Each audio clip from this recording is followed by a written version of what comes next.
ಈ ಒಂದು ಕಾರ್ಯಕ್ರಮದೊಳಗೆ ಈಗ ಮಾತನಾಡಲಿಕ್ಕೆ ಭಾಳ ಏನು ಉಳಿದಿಲ್ಲ.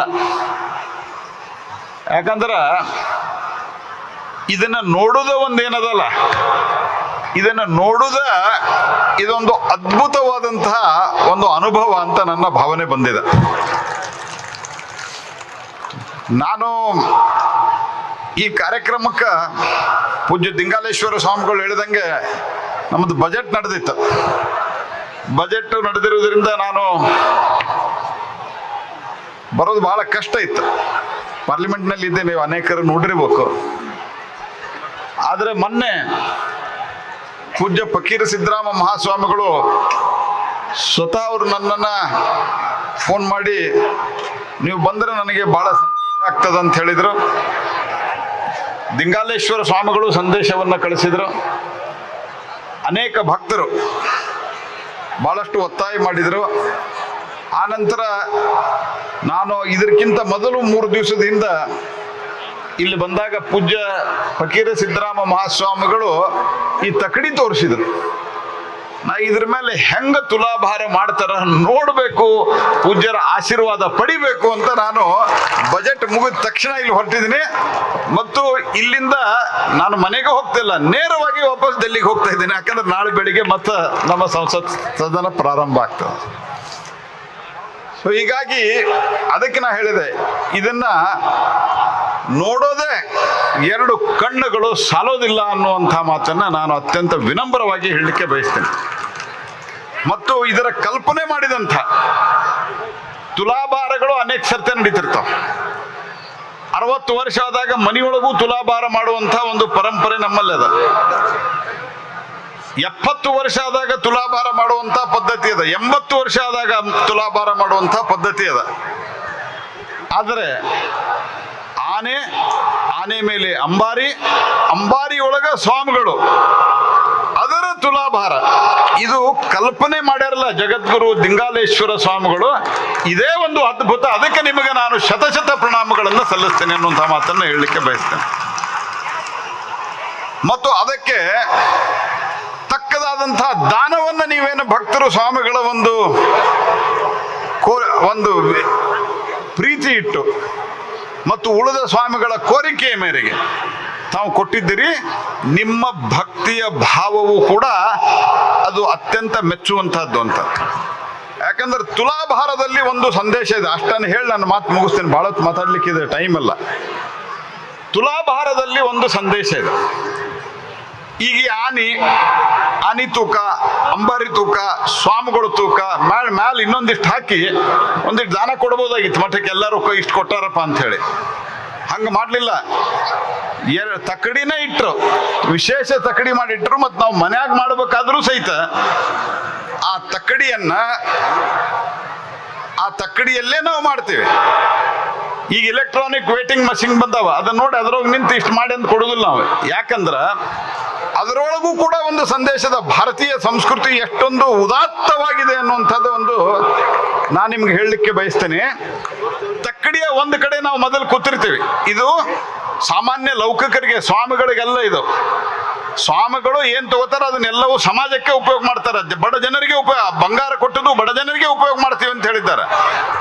ಆದ್ರೆ ಈ ತುಲಾಭಾರದ ಸಂದೇಶ ಏನಂತಂದ್ರ, ನಾವು ಮೊದಲು ತಕ್ಕಡಿ ಒಳಗೆ ಕೂತಿರ್ತೀವಿ ಒಂದು ಕಡೆ, ತಕ್ಕಡಿ ಕೆಳಗಿರ್ತದ. 60 ವರ್ಷ 70 ವರ್ಷ 80 ವರ್ಷ ಆದವರು ಈ ತುಲಾಭಾರದ ಕಲ್ಪನೆಯೊಳಗೆ ಇದು ಒಂದು ಕಲ್ಪನೆ ಅದ. ಅದು ಲೌಕಿಕರಿಗೆ, ಸಂಸಾರಸ್ಥರಿಗೆ ಏನು ಅಂತಂದ್ರ, ನೀವು ತಕ್ಕಡಿಯ ಒಂದು ಕಡೆ ಕೂತಾಗ ತಕ್ಕಡಿ ಕೆಳಗಿರ್ತದ. ಆನಂತರ ಆ ಕಡೆ ನೀವು ಗಳಿಸಿದ್ದನ್ನ ಹಾಕ್ತಾ ಹೋಗ್ತಾರ. ನಿಮ್ಮ ವೇಟು ಜಾಸ್ತಿ ಕಮ್ಮಿ ಆದಾಗ ಅದು ಕೆಳಗೆ ಬರ್ತದ. ಅದರ ಅರ್ಥ ಏನು ಅಂತಂದ್ರ, ನಿನಗೆ ಈಗ ವಯಸ್ಸಾಗ್ತಾ ಇದೆ, ನೀನು ಗಳಿಸಿದ್ದು ಇಲ್ಲೇ ಉಳಿತದ, ಅದಕ್ಕೆ ದಾನ ಧರ್ಮವನ್ನ ಮಾಡು ಅನ್ನುವಂಥದ್ದು. ಅದಕ್ಕೆ ಏನು ನಾವು ಹಾಕ್ತೀವಲ್ಲ ಅದು ಕೆಳಗೆ ಬರ್ತದ, ಮನುಷ್ಯ ಮ್ಯಾಲ ಹೋಗ್ತಾನೆ. ಅದರ ಕಲ್ಪನೆಯೇ ಈ ಒಂದು ತುಲಾಭಾರದ ಕಲ್ಪನೆ. ಅದಕ್ಕೆ ಸ್ವಾಮಿಗಳಿಗೇನು ನಾವು ಕೊಡ್ತೀವಲ್ಲ, ನಮಗೂ ಕೂಡ ಬಹಳಷ್ಟು ಜನ ಬರ್ತ್ಡೇ ಮಾಡಿವಿ ಅಂದ್ರೆ ವಯಸ್ಸಾಗ್ಯದಂತ. ಆ ಒಂದು ತಕ್ಕಡಿಗೆ ನಮ್ಮದನ್ನು ಹಾಕಿದಾಗ ನಮಗೂ ಕೂಡ ಆ ಭಾವ ಬರಬೇಕು, ನನ್ನ ಒಂದೊಂದು ನಯಾ ಪೈಸೆ ಸಮಾಜಕ್ಕೆ ಹೋಗ್ತಾ ಇದೆ. ಈ ಸಂದೇಶವನ್ನು ಕೊಡಲಿಕ್ಕೆ ಜಗದ್ಗುರುಗಳ ತುಲಾಭಾರ ಸತತವಾಗಿ ನಡೀತಾ ಇದೆ. ದ್ವೇಷ ಬಿಡು, ಪ್ರೀತಿ ಮಾಡು ಅನ್ನುವಂಥ ಒಂದು ಘೋಷಣೆಯೊಂದಿಗೆ ಕಳೆದ ಅನೇಕ ವರ್ಷಗಳಿಂದ, ದಶಕಗಳಿಂದ, ಶತಮಾನಗಳಿಂದ ಇಲ್ಲಿ ಈ ಮಠದಲ್ಲಿ ಒಂದು ಭಾವೈಕ್ಯತೆಯ ಸಂದೇಶ ಇದೆ. ನಂಬಿದ ಭಕ್ತರಿಗೆ ಈಶ್ವರನ ಸಾಕ್ಷಾತ್ಕಾರವನ್ನು ಮಾಡಿಸಿದಂಥ ಫಕೀರೇಶ್ವರರು ಮತ್ತು ಪೂಜ್ಯ ಸ್ವಾಮಿಗಳು ಫಕೀರ ಸಿದ್ದರಾಮ ಮಹಾಸ್ವಾಮಿಗಳು ದಿಂಗಾಲೇಶ್ವರ ಸ್ವಾಮೀಜಿಯವರು ಇದನ್ನೆಲ್ಲ ವ್ಯವಸ್ಥೆ ಮಾಡಿ ಕೊಡಿಸಿದ ನಂತರ ಅನೌನ್ಸ್ಮೆಂಟ್ ಮಾಡಿದ್ರು. ಅಂದರೆ ಎಲ್ಲರ ಮುಂದೆ ನಮ್ಮ ಮುಂದೆ ಹೇಳಿದ್ದು, ಇದನ್ನೆಲ್ಲವೂ ಬಡ ಮಕ್ಕಳ ಶಿಕ್ಷಣಕ್ಕೆ ಉಪಯೋಗ ಮಾಡ್ತೀನಿ, ಸಮಾಜಕ್ಕೆ ಉಪಯೋಗ ಮಾಡ್ತೀನಿ ಅಂತ. ಇವರ ಪೂರ್ವಾಶ್ರಮದ ತಂದೆಯವರು ಹಂಗ ಇದ್ದರು. ಇವರ ಪೂರ್ವಾಶ್ರಮದ ತಂದೆಯವರಾದಂಥ ಪರಮ ಪೂಜ್ಯ ಬಸವಲಿಂಗ ಪಟ್ಟಾಧ್ಯಕ್ಷರು ಅವರು 1935ರಲ್ಲಿ ಬಾಗಲಕೋಟೆಯ ಬಸವೇಶ್ವರ ವಿದ್ಯಾವರ್ಧಕ ಸಂಘದ ಸ್ಥಾಪನೆಗೆ ಬಸವ ಪುರಾಣ ಮತ್ತು ಪ್ರಭುಲಿಂಗ ಲೀಲೆಯನ್ನ ಹೇಳಿ 10,000 ಜನರನ್ನ ಕೂಡಿಸಿ ಹಣವನ್ನು ಸಂಗ್ರಹಿಸಿ ಒಂದು ಜನರಿಗಾಗಿ ಇವತ್ತು ಅನೇಕರಲ್ಲಿ ಗ್ರಾಜುಯೇಟ್ ಆಗ್ತಿದ್ರ, ಡಾಕ್ಟರ್ಸ್ ಆಗ್ತಿದ್ರ, ಇಂಜಿನಿಯರ್ ಆಗ್ತಿದ್ರ. ಅದಕ್ಕೆ ಇವರ ಪೂರ್ವಾಶ್ರಮದ ಪರಮ ಪೂಜ್ಯ ಬಸವಲಿಂಗ ಪಟ್ಟಾಧ್ಯಕ್ಷರು ಕಾರಣ. ಅದೇ ದಾರಿಯಲ್ಲಿ ತಾವು ಹೊರಟಿದ್ದೀರಿ, ಅದೇ ದಾರಿಯಲ್ಲಿ ಪೂಜ್ಯ ದಿಂಗಾಲೇಶ್ವರರು ಹೋಗ್ತಾ ಇದ್ದಾರೆ. ಅದಕ್ಕೇನೆ ಈ ಕಲ್ಪನೆಯನ್ನು ಮಾಡಿರಲ್ಲ ದಿಂಗಾಲೇಶ್ವರ ಸ್ವಾಮೀಜಿಯವರಿಗೆ ನಾನು ಹೇಳಲಿಕ್ಕೆ ಬಯಸೋದು, ಈ ಕಲ್ಪನೆಯನ್ನು ಮಾಡಿರಲ್ಲ, ಇದೇ ಅದ್ಭುತ. ಇದನ್ನು ಯಾರೂ ಕಲ್ಪನೆ ಮಾಡಲಿಕ್ಕೆ ಸಾಧ್ಯ ಇಲ್ಲ. ಅಂಥ ಒಂದು ಕಲ್ಪನೆಯನ್ನು ತಾವು ಮಾಡಿದ್ದೀರಿ. ಅದಕ್ಕೆ ಮತ್ತೊಮ್ಮೆ ತಮಗೆ ಹೊಂದಿಸ್ತಾ, ಪರಮ ಪೂಜ್ಯ 3000 ಮಠದ ಜಗದ್ಗುರುಗಳು ಇಲ್ಲಿ ಬಂದಿರುವುದು ಕೂಡ ನಮ್ಮೆಲ್ಲರಿಗೂ ಒಂದು ಬಹಳ ಪ್ರೇರಣೆ ಮತ್ತು ಸಂತೋಷವನ್ನು ತಂದಿದೆ ಅನ್ನುವಂಥ ಮಾತನ್ನು ಹೇಳ್ತಾ, ನಮ್ಮ ಫಕೀರ ಸಿದ್ದರಾಮ ಮಹಾಸ್ವಾಮಿಗಳಿಗೆ ನನಗೆ ಕನಿಷ್ಠ ಒಂದು 30-35 ವರ್ಷದಿಂದ ಬಹಳ ಅವಿನಾಭಾವವಾದಂಥ ಸಂಬಂಧ ಇದೆ.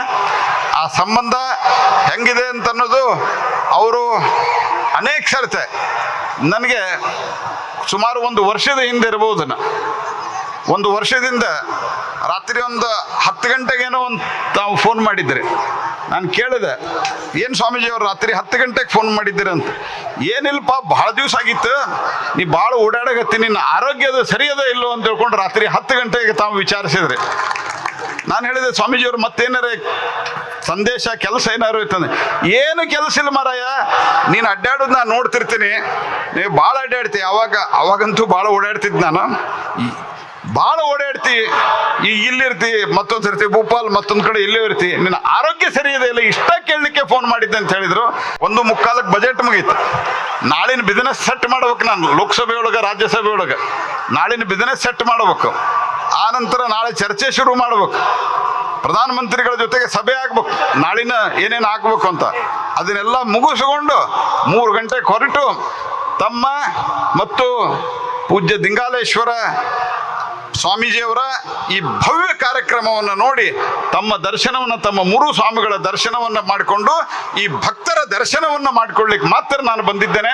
ಅದಕ್ಕೆ ನಿಮಗೆ ಮತ್ತೊಮ್ಮೆ ಶತ ನಮನಗಳನ್ನು ಸಲ್ಲಿಸ್ತಾ, ತಾವು ಅನುಮತಿ ಕೊಟ್ಟರೆ ನಾನು ಡೆಲ್ಲಿಗೆ ಹೋಗ್ತೇನೆ. ಯಾಕಂದ್ರೆ ರಾತ್ರಿ ಮೀಟಿಂಗ್ ಇದೆ, ಈಗ ಆ ಮೀಟಿಂಗ್ ಇದೆ, ಅದನ್ನು ಮುಗಿಸಿ ನಾಳೆ ಬೆಳಿಗ್ಗೆ 9 ಗಂಟೆಗೆ ಪಾರ್ಲಿಮೆಂಟ್ ಶುರು ಮಾಡ್ಬೇಕು. ಮತ್ತೆ ಅದಕ್ಕೆ ತಮಗೆ ಮತ್ತೊಮ್ಮೆ ಧನ್ಯವಾದ ಹೇಳಿ ನನ್ನ ಮಾತನ್ನು ಮುಗಿಸ್ತೇನೆ.